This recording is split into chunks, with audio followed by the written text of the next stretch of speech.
ਸਤਿ ਸ਼੍ਰੀ ਅਕਾਲ। ਪੰਜਾਬੀ ਰੇਡੀਓ ਤੇ Punjabi TV USA ਵੇਖਣਾ ਤੁਸੀਂ ਸਾਰੇ ਸ਼ੁਰੂ ਕਰ ਚੁੱਕੇ ਹੋ। ਪੰਜਾਬ ਦੇ ਨਾਲ ਸਰੋਕਾਰ ਰੱਖਦੀਆਂ ਕੁਝ ਅਹਿਮ ਖਬਰਾਂ ਲੈ ਕੇ ਤੁਹਾਡੇ ਸਾਹਮਣੇ ਰੂਬਰੂ ਹਾਂ।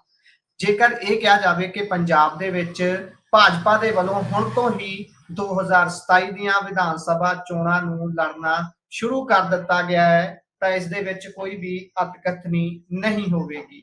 ਇਹ ਕਿਉਂ ਕਹਿ ਰਹੇ ਹਾਂ? ਕਿਉਂਕਿ ਬੀਤੀ 26 ਜਨਵਰੀ ਨੂੰ ਅੰਮ੍ਰਿਤਸਰ ਦੇ ਵਿੱਚ ਜਦੋਂ ਭੀਮ ਰਾਓ ਅੰਬੇਦਕਰ ਦੇ ਬੁੱਤ ਦੇ ਉੱਪਰ ਹਮਲਾ ਹੁੰਦਾ ਹੈ, ਉਸਨੂੰ ਤੋੜਨ ਦੀ ਕੋਸ਼ਿਸ਼ ਕੀਤੀ ਜਾਂਦੀ ਹੈ ਤੇ ਸਾਹਮਣੇ ਬਣੀ ਹੋਈ ਸੰਵਿਧਾਨ ਦੀ ਜਿਹੜੀ ਇੱਕ ਸਕਲਪਚਰ ਹੈ ਉਸ ਨੂੰ ਅੱਗ ਲਾ ਦਿੱਤੀ ਜਾਂਦੀ ਹੈ। ਤਾਂ ਉਸ ਘਟਨਾ ਨੂੰ ਜਿਸ ਤਰੀਕੇ ਦੇ ਨਾਲ ਭਾਜਪਾ ਪੰਜਾਬ ਦੇ ਵਿੱਚ ਕੈਸ਼ ਕਰਨ ਦੀ ਕੋਸ਼ਿਸ਼ ਕਰ ਰਹੀ ਹੈ, ਉਸ ਹੱਦ ਤੱਕ ਕਿਸੇ ਵੀ ਹੋਰ ਪਾਰਟੀ ਨੇ ਨਹੀਂ ਕੀਤੀ। ਹਾਲਾਂਕਿ ਸਭ ਤੋਂ ਪਹਿਲਾਂ ਆਏ ਹੋਏ ਭਾਜਪਾ ਦੇ ਹੀ ਆਗੂ ਵਿਜੇ ਸਾਂਪਲਾ ਦੇ ਬਿਆਨ ਤੇ ਖਾਸੀ ਜੰਗ ਵੀ ਛਿੜੀ, ਖਾਸੀ ਚਰਚਾ ਵੀ ਹੋਈ ਕਿ ਇਸ ਨੂੰ ਧਰੂਵੀਕਰਨ ਦੀ ਰਾਜਨੀਤੀ ਜਾਂ ਫਿਰ ਕਹਿ ਲਈਏ ਕਿ ਕਮਿਊਨਲ ਦੰਗੇ ਭੜਕਾਉਣ ਵਰਗੀ ਗੱਲ ਕਰਨ ਦੀ ਕੋਸ਼ਿਸ਼ ਕੀਤੀ ਜਾ ਰਹੀ ਹੈ।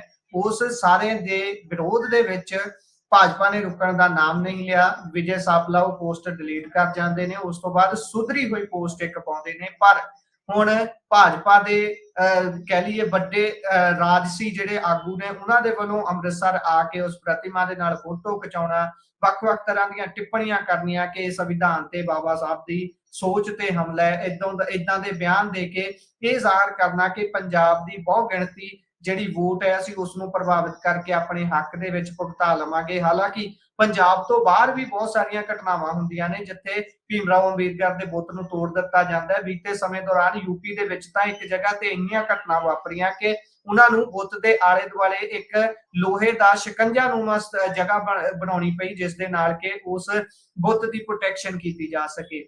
ਹਾਲਾਂਕਿ ਬਹੁਤ ਸਾਰੇ ਲੋਕ ਤਾਂ ਸਵਾਲ ਇਸ ਗੱਲ ਤੇ ਵੀ ਕਰਦੇ ਨੇ ਕਿ ਕੀ ਜਿਹੜੀ ਸਟਰੀਟ ਹੈ, ਹੈਰੀਟੇਜ ਸਟਰੀਟ, ਉਸ ਦੇ ਵਿੱਚ ਸਿੱਖ ਮਾਨਸਿਕਤਾ ਨੂੰ ਪਰਨਾਈਆਂ ਹੋਈਆਂ ਸ਼ਖਸੀਅਤਾਂ ਦੀਆਂ ਫੋਟੋਜ਼ ਜਾਂ ਸਕਲਪਚਰ ਹੀ ਨਹੀਂ ਲੱਗਣੇ ਚਾਹੀਦੇ ਸੀ।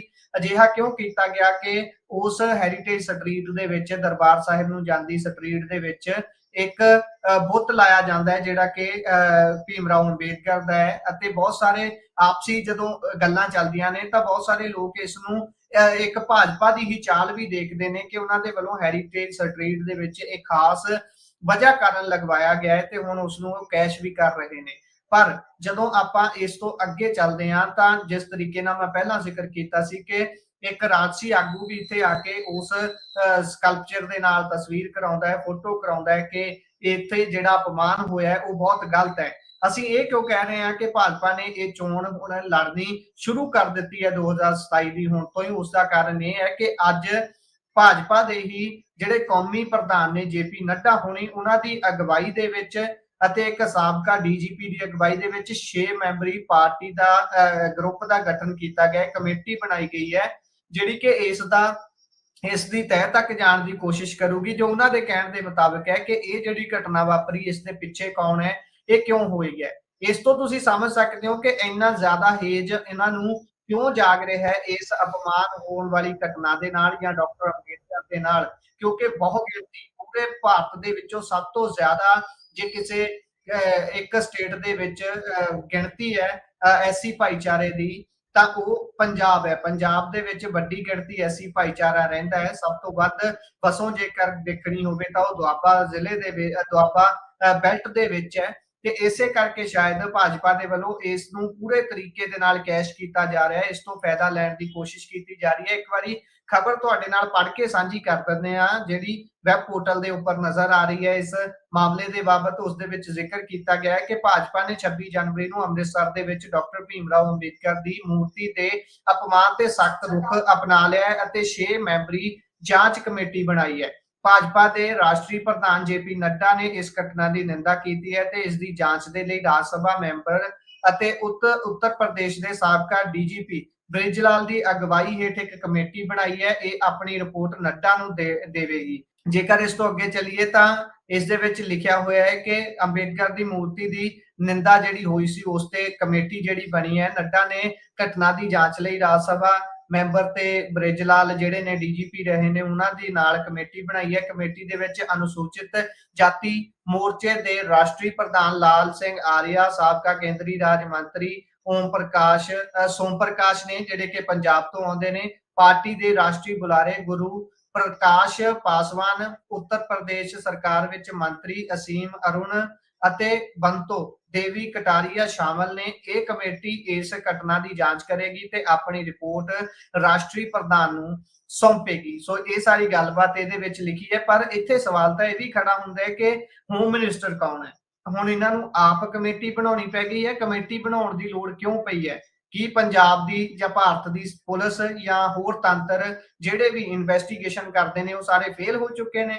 ਇਹ ਤਾਂ ਇੱਕ ਦਿਖਾਉਣ ਦੇ ਲਈ ਜਾਂ ਕਹਿ ਲਈਏ ਹਾਥੀ ਦੇ ਦੰਦ ਨੇ ਕਿ ਅਸੀਂ 2027 ਦੀਆਂ ਚੋਣਾਂ ਦੇ ਵਿੱਚ ਸਾਰਿਆਂ ਨੂੰ ਇਹ ਦੱਸ ਸਕਾਂਗੇ ਕਿ ਭਾਈ ਅਸੀਂ ਤਾਂ ਬਾਬਾ ਸਾਹਿਬ ਦਾ ਬਹੁਤ ਸਤਿਕਾਰ ਕਰਦੇ ਹਾਂ, ਅਸੀਂ ਉਹਨਾਂ ਦੀ ਤਸਵੀਰ, ਉਹਨਾਂ ਦੇ ਹੋਏ ਅਪਮਾਨ ਦਾ ਜੋ ਜੜ ਤੱਕ ਜਾਣ ਦੀ ਕੋਸ਼ਿਸ਼ ਕੀਤੀ ਸੀ, ਇਹ ਸਿਰਫ ਗਣਾਉਣ ਦੇ ਲਈ ਕਰ ਰਹੇ ਨੇ। ਕਿਉਂਕਿ ਜਦ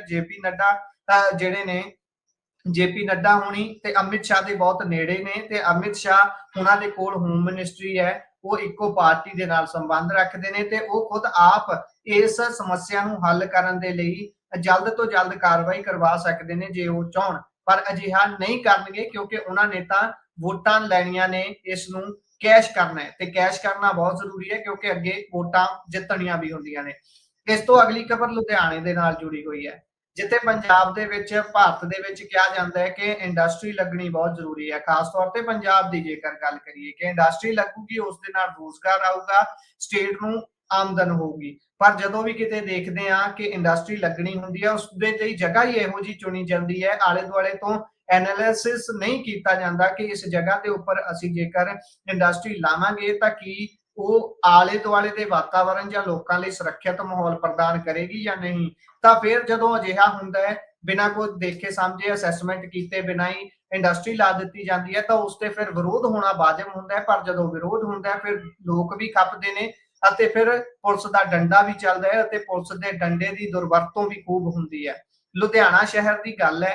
ਲੁਧਿਆਣਾ ਸ਼ਹਿਰ ਤੋਂ ਕੋਈ 20 ਕਿਲੋਮੀਟਰ ਦੂਰ ਬੱਗਾ ਕਲਾਂ, ਜਿੱਥੇ ਇੱਕ ਕਾਰਪੋਰੇਟ ਘਰਾਣੇ ਵੱਲੋਂ ਗੈਸ ਫੈਕਟਰੀ ਉਸਾਰੀ ਜਾ ਰਹੀ ਸੀ ਦਾ ਪਿਛਲੇ ਕਈ ਮਹੀਨਿਆਂ ਤੋਂ ਵਿਰੋਧ ਕਰ ਰਹੇ ਕਿਸਾਨਾਂ ਨੂੰ ਅੱਜ ਤੜਕੇ 5 ਵਜੇ ਦੇ ਕਰੀਬ ਪੁਲਿਸ ਵੱਲੋਂ ਖਦੇੜ ਦਿੱਤਾ ਗਿਆ। ਪਿੰਡ ਰਾਜੋਵਾਲ ਦੇ ਕਿਸਾਨ ਆਗੂ ਮਨਜਿੰਦਰ ਸਿੰਘ ਨੇ ਦੱਸਿਆ ਕਿ ਅੱਜ ਤੜਕੇ ਪੁਲਿਸ ਸਟੇਸ਼ਨ ਲਾਡੋਵਾਲ ਦੇ SHO ਦੀ ਅਗਵਾਈ ਹੇਠ ਵੱਡੀ ਗਿਣਤੀ ਵਿੱਚ ਪੰਜਾਬ ਪੁਲਿਸ ਦੇ ਮੁਲਾਜ਼ਮਾਂ ਵੱਲੋਂ ਫੈਕਟਰੀ ਅੱਗੇ ਬੈਠੇ ਕਿਸਾਨ ਮਜ਼ਦੂਰ ਤੇ ਇਲਾਕੇ ਦੇ ਲੋਕਾਂ ਨੂੰ ਦੀ ਘੇਰਾਬੰਦੀ ਕੀਤੀ ਗਈ ਤੇ ਪਿਛਲੇ ਦਿਨੀ ਧਰਨਾਕਾਰੀਆਂ ਵੱਲੋਂ ਫੈਕਟਰੀ ਦੇ ਮੁੱਖ ਲਾਂਘੇ ਨੂੰ ਜੜਿਆ ਗਿਆ ਤਾਲਾ ਪੁਲਿਸ ਨੇ ਤੋੜ ਦਿੱਤਾ ਤੇ ਫੈਕਟਰੀ ਦਾ ਮੁੜ ਲਾਂਘਾ ਚਾਲੂ ਕਰ ਦਿੱਤਾ।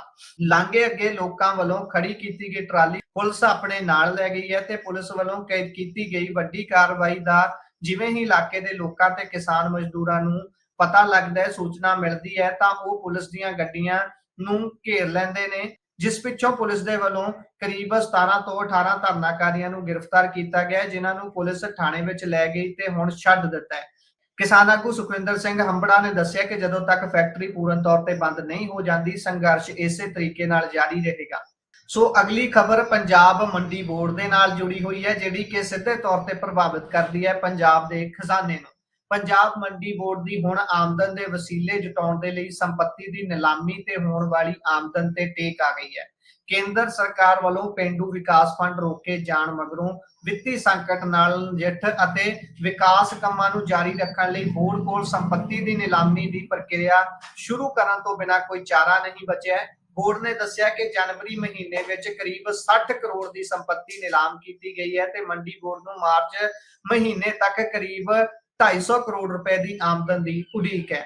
ਵੇਰਵਿਆਂ ਅਨੁਸਾਰ ਪੰਜਾਬ ਮੰਡੀ ਬੋਰਡ ਨੇ ਕਰੀਬ 12,000 ਅਣਵਿਕੀਆਂ ਸੰਪत्तियां ਦੀ ਸ਼ਨਾਖਤ ਕੀਤੀ ਹੈ, ਜਿਨ੍ਹਾਂ 'ਚ ਅਨਾਜ ਮੰਡੀਆਂ ਵਿੱਚ ਦੁਕਾਨਾਂ, ਪਲਾਟ, ਸ਼ੋਰੂਮ ਅਤੇ ਵਪਾਰਕ ਥਾਵਾਂ ਆਦਿ ਸ਼ਾਮਲ ਨੇ। ਪਿਛਲੀਆਂ ਸਰਕਾਰਾਂ ਦੌਰਾਨ ਕਰੀਬ 12,000 ਸੰਪत्तियां ਦੀ ਨਿਲਾਮੀ ਹੋ ਚੁੱਕੀ ਹੈ ਤੇ ਪੰਜਾਬ ਮੰਡੀ ਬੋਰਡ ਤਰਫੋਂ ਹੁਣ 108 ਅਜਿਹੀਆਂ ਥਾਵਾਂ ਦੀ ਸ਼ਨਾਖਤ ਕੀਤੀ ਗਈ ਹੈ ਜੋ ਪੈਟਰੋਲ ਪੰਪਾਂ ਲਈ ਲੀਜ਼ ਤੇ ਦਿੱਤੀਆਂ ਜਾਣੀਆਂ ਨੇ।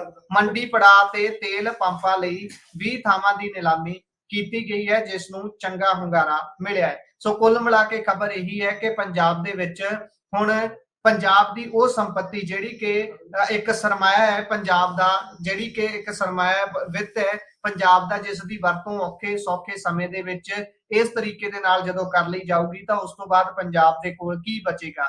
ਅਸੀਂ ਪਲ ਪਲ ਖੁਰ ਰਹੇ ਹਾਂ, ਪੰਜਾਬ ਦੀ ਵਿੱਤੀ ਸਥਿਤੀ ਪਤਲੀ ਹੁੰਦੀ ਜਾ ਰਹੀ ਹੈ। ਬੇਸ਼ੱਕ ਅੱਜ ਬਜਟ ਵੀ ਪੇਸ਼ ਹੋਇਆ ਹੈ ਪਰ ਉਸ ਦੇ ਵਿੱਚ ਪੰਜਾਬ ਦੇ ਪੱਲੇ ਵੀ ਬਹੁਤਾ ਕੁਝ ਨਹੀਂ ਪਾਇਆ ਗਿਆ। ਜਿਸ ਤਰੀਕੇ ਦੇ ਨਾਲ ਬਜਟਰੀ ਐਲੋਕੇਸ਼ਨਸ ਰੱਖਣ ਲਈ ਕਿਹਾ ਜਾਂਦਾ ਹੈ, ਖਾਸ ਤੌਰ ਤੇ ਆਪਣੀਆਂ ਮੰਗਾਂ ਅੱਗੇ ਰੱਖੀਆਂ ਜਾਂਦੀਆਂ ਨੇ ਸਟੇਟਸ ਦੇ ਵੱਲੋਂ ਕਿ ਸਾਨੂੰ ਸਪੈਸ਼ਲ ਫੰਡ ਜਾਰੀ ਕੀਤੇ ਜਾਣ ਜਿਸ ਨਾਲ ਸਾਡੀ ਸਥਿਤੀ ਥੋੜੀ ਸੁਧਰੇ।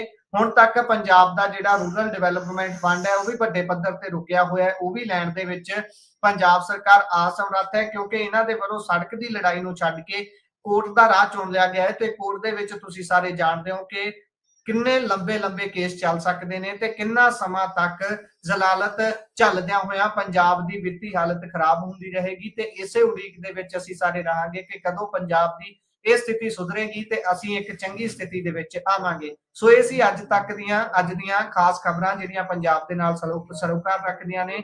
ਜੁੜੇ ਰਹੋ ਪੰਜਾਬੀ ਰੇਡੀਓ ਤੇ ਪੰਜਾਬੀ ਟੀਵੀ USA ਦੇ ਨਾਲ।